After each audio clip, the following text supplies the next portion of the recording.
Hey guys, Laura with Garden Answer. Today I am making a kissing ball. Kissing balls are super fun and easy to make decorations for Christmas. So the first thing you're going to need is a sphere made out of floral foam. I have mine right here. This one is 3 inches in diameter. I prefer smaller ones. I see a lot of tutorials recommend a 6-inch size, but 6-inch size spheres end up making a huge kissing ball because they do get quite a bit wider than they are now once you get your greens in there. So I prefer the 3-inch size. So the first thing you do with your sphere is you want to soak it. Mine is pre-soaked. So to do it, you just put your sphere in a bowl of water for just several minutes until it's fully saturated. Then I like to set it like on a paper towel or a dish towel or something like that on the counter and let it kind of drip dry for a few minutes, just so it's not making a wet mess all over your work surface. So once that's prepped, you want to grab a big straw, just like this one, and you'll poke it right through the sphere, just like that. And then you'll cut off the excess. A little windy out today. Cut off the excess on either side, just like that. And this is going to act as a tunnel for our twine. I'm going to use a little piece of wire. This is just floral wire. You can use whatever. You can use a skewer or anything like a screwdriver, anything that's long, just to poke that extra moss out of the straw. There it is. And you can just throw away this extra foam. So right here, the straw is in there as our guide. And then we've got a piece of twine, and you'll just want to cut this long enough to where it'll hang the distance you want it. So I've got mine about like 18 inches or so once it's doubled up. And I'm going to put the 2 cut ends together and guide them through the straw.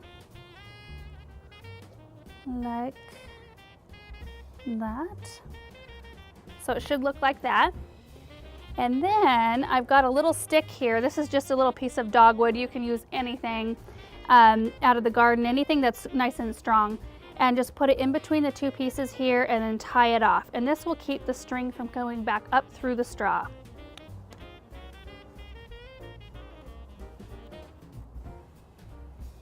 And then double knot it. Just like that. So see that? Now I've got a nice loop to hang it from, and I'm just going to trim the ends. Now for this step, you can use twine, you can use ribbon, you can pretty much use anything you want. The twine is a little bit easier to get through the straw because it's nice and thin. So I'm going to cut these.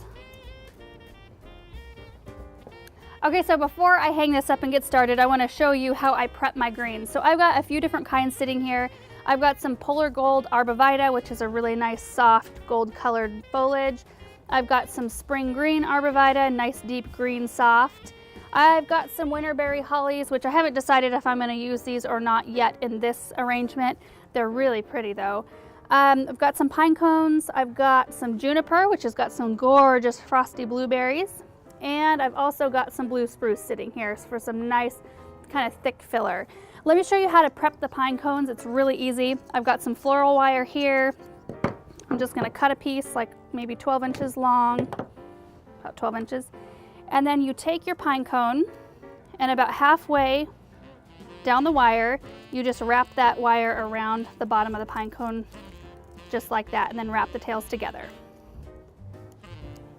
So it's really nice to get all of your kind of piles of greens and your pine cones and whatever else you're using all prepped and ready to go. It makes the next part of the project a lot easier.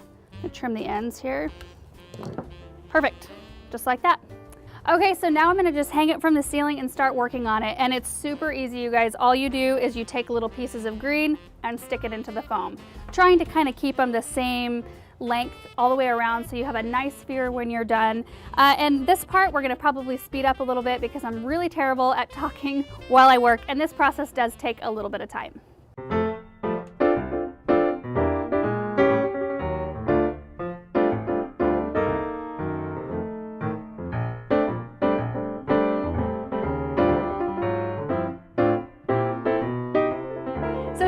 All done, and I did add a red bow to it because I thought it would make it look super festive. Bows are completely optional. You do not have to use them on this project. And let me know in the comments if you like it better with or without the bow. But you can totally make it to your taste. You don't have to use red. You can use whatever color you want. I have a really pretty garland on our mantelpiece back here with red Winterberry Hollies in it, so I really wanted to play off that bright Christmassy red, and I thought it kind of made it look a little bit more finished. And the pine cones, that kind of thing is also optional, and you really can use any type of evergreen you want. I mean, you can just use all of one type and it's still a really pretty decoration. The history of kissing balls is really interesting. They originated during the Middle Ages in England, and they were referred to as holy boughs. And they were interlocking pieces of evergreen that would cradle a figurine of baby Jesus or part of the Holy Family. And they would hang them in doorways, and they were a symbol of goodwill or welcome to visitors.